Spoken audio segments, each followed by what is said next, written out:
And the title of today's story is Padre Pio and the Man from Genoa with the Dirty Face. And it is about a tough conversion story.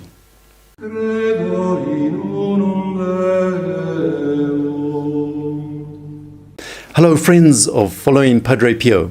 On this channel we bring you a series of short stories on the incredible life of Padre Pio. He's our great saint and he's a Capuchin friar, a mystic and a tremendous miracle worker.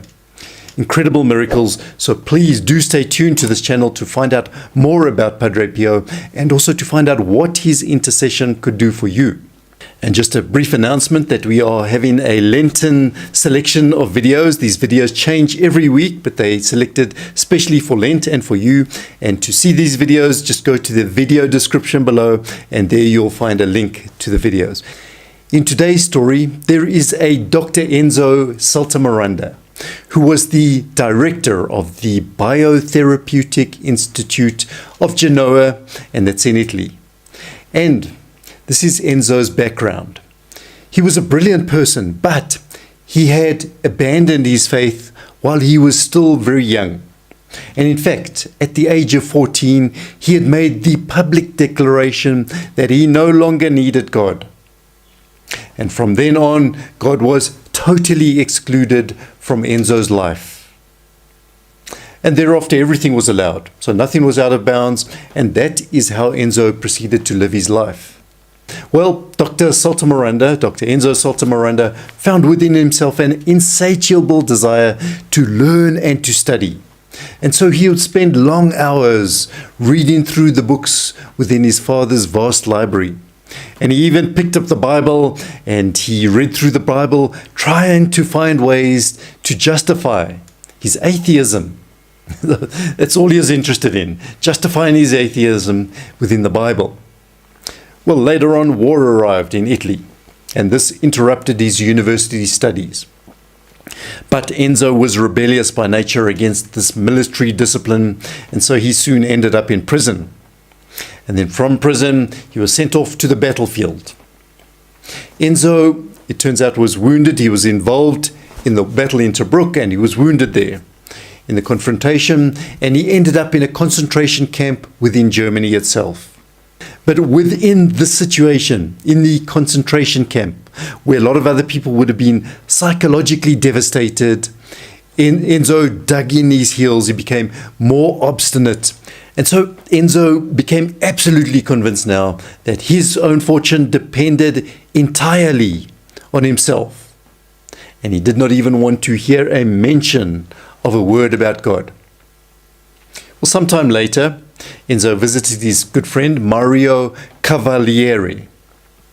And there in the room where he was visiting was a picture of our stigmatized saint, Padre Pio. It was hanging up somewhere in the room. And when Enzo saw this picture, it made quite a profound impact on him.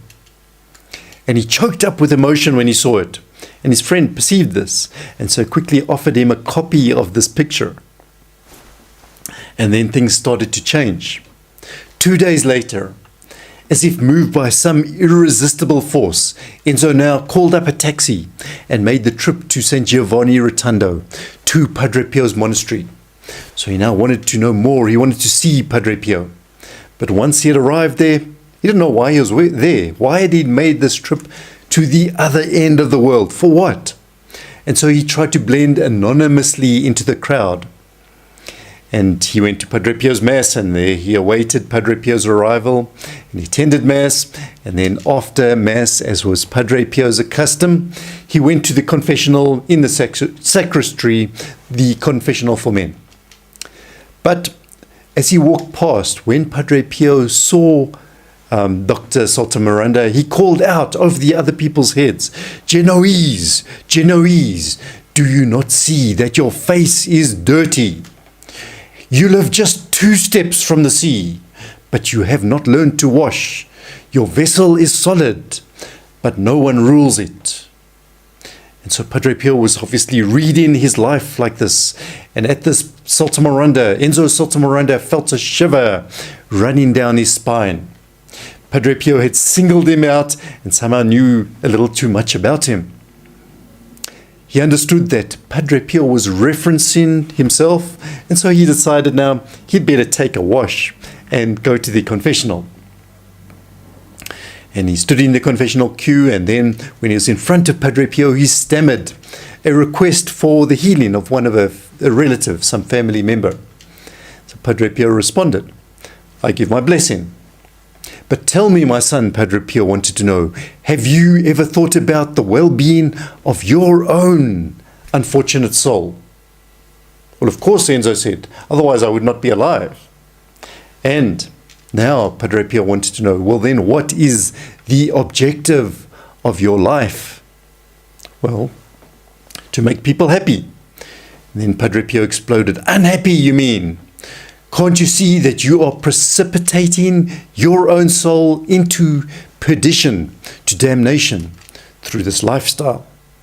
And then lifting his hands before his face, Padre Pio said, "Now go." Padre Pio could be a little bit abrupt, as we've heard previously in confession, and so he would do this. If the person wasn't properly prepared, he would give them more time now to go and prepare themselves properly for repentance. But somewhat confused, Saltameranda, he stood up and he left. And he kind of wandered about in the church, stayed within the surroundings, and pleaded with heaven to assist him. And when he did this, suddenly Saltameranda noticed a very strong fragrance of violets that fell on him like a wave. And Enzo continued like this until a little later on, he came across another friar. And this friar saw that there was something strange now. Enzo was alone and he appeared to be tormented somehow. So he asked him, "Are you all right?" And then proceeded to lead Enzo by the arm to the room, or to the cell as it's called, of Padre Pio. And Enzo was now standing outside Padre Pio's room, and he looked up and there was a little plaque, a little notice that read the following: "The glory of the world has sorrow for a companion." So all of these little things, they made an impact on Enzo. And then the door opened, and once again, the same fragrance now enveloped Enzo. The same fragrance he had noticed earlier in the corridor. And there before him, Padre Pio stood, waiting, and thereafter proceeded to help him to find the peace that he sought. He made his confession, and now Padre Pio had to use his abilities, and so he brought to light many forgotten sins, hidden sins that Enzo wasn't even aware of. He brought them to light so that Enzo could make a proper confession. And so obviously Padre Pio had a gift for this. He could read people's souls. And after this encounter between Padre Pio and Enzo finished with this dialogue. "Son, it is as if you have made a magnificent loaf of bread. But what are you going to do with it now? You must cut it into slices, and then give these slices to those in need. And in this way, you will be serving God, and you can count on my help always." And at this, Dr. Saltameranda, he just broke down completely sobbing, and he cried like a child. But he said that was the happiest moment in his life. There's been a total conversion for Enzo. And the effect of these words, in fact, it was so decisive. It caused such an inner transformation that Enzo ended up by placing his profession, and that's his career, and all of his goods, and his very life now at God's disposal. And so we've seen here how from absolute atheist, Dr. Enzo Saltameranda had now become a very close friend of God. And in how many hours had this happened? And such was the effect of Padre Pio. And next time on this channel, we're going to have a story about what makes Padre Pio tremble with fear. So please do join us for that story.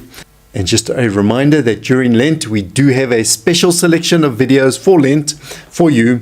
And all you have to do to see them is go to the video description just below here and find the link there. Click on the link and it will take you to the series of videos. And do help us with this apostolate. Subscribe to our channel if you haven't already subscribed. Like the video, please, and share the video with your friends and colleagues.